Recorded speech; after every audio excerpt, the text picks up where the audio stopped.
In today's video, we'll be looking at one of the more interesting shipwrecks out there.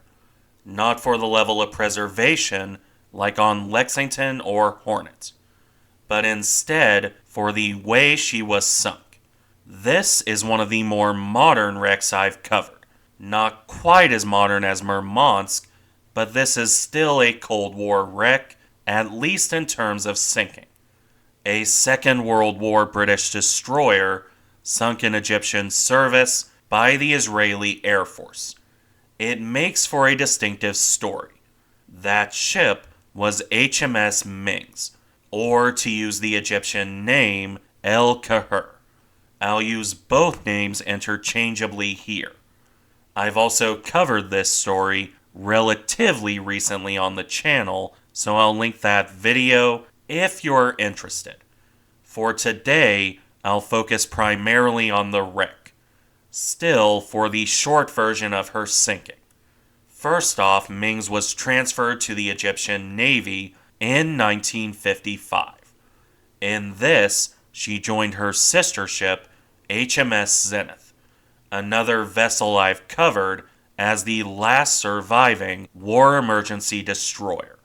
Sadly, she was scrapped a few years back.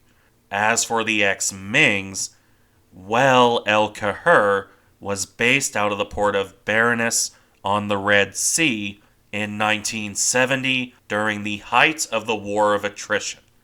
The base was believed to be out of range of Israel's Air Force, which would keep the ship safe, at least in theory. In fact, the Israelis were aware of Egyptian forces in the port and planned an air attack as a counter. This counter would come from supersonic fighters, most likely, from what I've read, F-4 Phantoms. But for completion's sake, there have been sources claiming it was actually mirages. Personally, I lean towards the Phantoms. Either way, Phantoms or mirages, the Israelis sent a group of fighters out on May 16, 1970. Those planes would shoot down towards the port, carrying bombs destined for the Egyptian base. While the bombs were spread out to multiple targets, this didn't spare Qaher. The old British destroyer was hit directly. Sources will differ, generally due to the lack of easily accessible records, but I've seen 3 to 4 bombs listed. Regardless, the destroyer was sent to the bottom by those hits, where she's remained ever since, from May 16, 1970 to the modern day. Frankly, I think the only reason her wreck isn't better known, especially for being in shallow water, is the location. Not exactly the most tourist-friendly part of Egypt, even ignoring the bouts of regional instability. That has probably helped preserve the wreck. Not to say the wreck isn't in terrible condition, because she is, but at least she hasn't been stripped bare by souvenir hunters. With all that said, though, it's time to look at the wreck. Links in the description to pictures as per usual. We'll start here with probably the most distinctive look of the wreck. Ming's bow sticking out from the water. This is pretty thoroughly rusted out, as you can see towards where the bridge would have been. There's nothing left of the superstructure beyond some rotting metal barely above the surface. A pattern of deterioration that continues as you move forward. The bow deck, where high tide covers it, has rusted away. This exposed the inner frames of the hull, which are falling apart in turn. A similar view applies to the blast shield ahead of the gun mount. That shield is a very distinctly British destroyer feature. You can see it here on Myngs on the surface, as well as on her sister Zenith, or even on a smaller ship like the ex-HMS Wimbrel, the other notable British ship in Egyptian service that is, so far as I can find, still around today.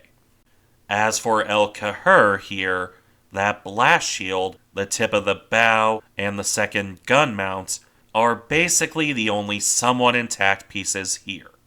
And the gun mount for its part is in a precarious position. Not only has the mount's gun shield almost entirely rusted away, but the same goes for the base it's resting on. The deck is mostly gone, and the frames, those are holding on for dear life. I believe this picture dates back to around 2008, which doesn't say good things for the wreck's current condition. Though it is worth noting that it is possible a bomb hit was in this area, with the explosion and fire contributing to the rusting.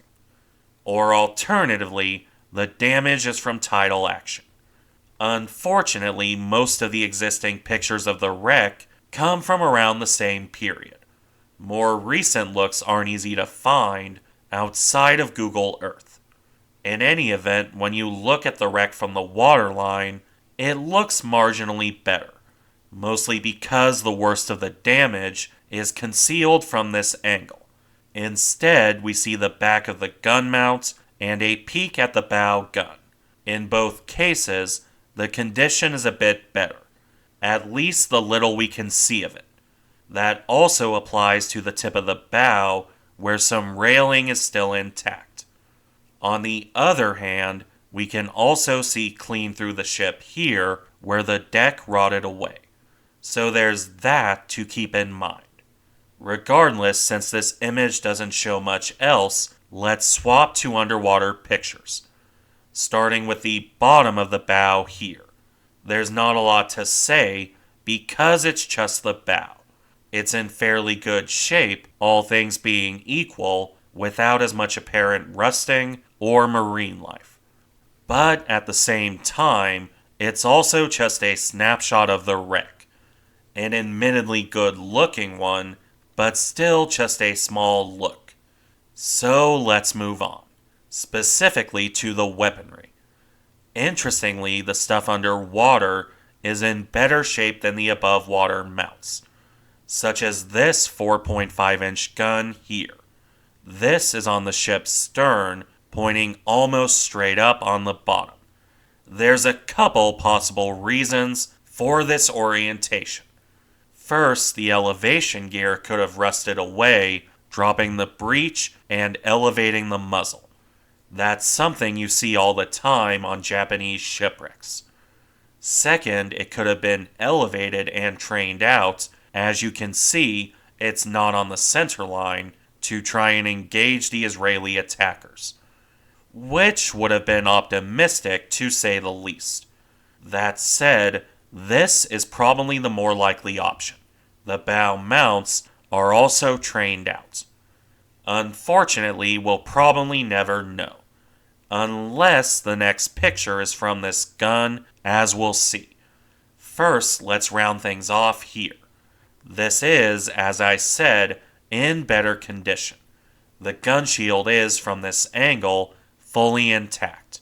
You can even see the sighting slit here. And next to that, a helpful diver giving a good sense of scale. A relatively small gun, yes, but relatively small does not mean small overall. As for the barrel, that's rusty and overgrown as you could expect. No sign of rifling here, with the amount of stuff living inside. Although you can see some cabling or fishing line stretched out over it and the mount. And beneath that, the deck itself, which seems to be in one piece, not rusted out or blown up, which finishes this picture off and lets us move to an arguably more interesting look. That being a shell in the breech of one of the guns, quite possibly in the gun we saw in the last picture, which would support the elevated to engage aircraft theory. The Egyptians probably wouldn't have the main battery loaded, just sitting around in port. That being said, the shell is mostly intact. It's dirty, but it hasn't fallen out or detonated, which does mean it still has the potential to blow up, so any divers, if it's still there, should really not be touching it. As for the rest of the breach, this is a good look at this kind of mounting. It's rusty and covered in various bits of marine life, but still recognizable. You can see each piece of equipment from here to here. The details are obscured, but this is still the kind of look you don't normally see, which also applies to this, which I believe is a twin 40mm mount, specifically a Mark V mounting, as you can see here.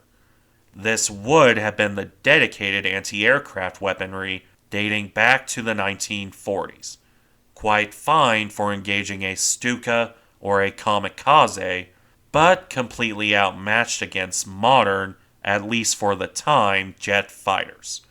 Still, it was what the Egyptians had, and if they had time to engage the Israeli aircraft, this is what they would have used. But, of course, it didn't work, leaving what we have here on the bottom now, an isolated mount with only a couple bits of superstructure around it, one here to the front, and one barely visible behind it. Otherwise, a featureless deck beneath the silt. The mount, meanwhile, shows little sign of deterioration. No major parts have rusted out from this angle. It's rusty and colonized by marine life, but the mount still looks mostly the same as it did on the surface. You can even see the ribbing on the barrels. It makes for a striking comparison to the main battery mounts on the surface, and also rounds off the good looks at the weaponry. Before we wrap things up in general, there's a couple more pictures, just not very detailed ones.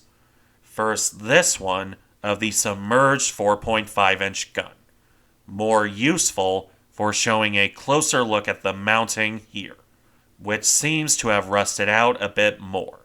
And beyond that, it also shows the stern deck, although it's too blurry to see much, which is the same in the next picture of the 40mm mount. Other than a fish cameo and a better look at the side of the mount, there's not much here. The breach is more visible, I'll admit, but it's almost impossible to make out any detail. The quality of the image doesn't allow for it. And then you have the torpedo tubes, which are in one piece. There's no major damage visible here, but we also only have the one picture. And this is from close enough in that the entire tubes aren't visible. Judging from this image, I think the tubes are probably fine. They weren't damaged in the sinking, but there's not a lot to say beyond that. Which brings us to the last two images. One looking inside the washroom or head, mostly notable for the preservation. The sink is still there, for example. It looks like the porthole cover fell down beneath it, but it's still there. This actually reminds me of pictures taken aboard Saratoga over at Bikini. Despite the time underwater, the interior spaces are still well preserved. That cannot be said for the final picture. Looking forward from where the superstructure would have been, demonstrating just how bad the condition of the wreck is above the water. Frankly speaking, aside from the tip of the bow and the guns, nothing is recognizable. If anything demonstrates the march of time and tidal forces, well, this does it. Myngs, or El Qaher, won't last forever, and this shows it well. In fact, looking at Google Earth, it appears the wreck's bow collapsed completely at some point between 2018 and 2021. It could just be high tide, but looking at these pictures, I think Myngs met her end above water. Only a tiny fragment remains above the surface. Better seen here in 2021, but barely visible in 2023 as well. Thank you for watching. Remember to like, comment, and subscribe if you enjoy the content, and I'll see you in the next one.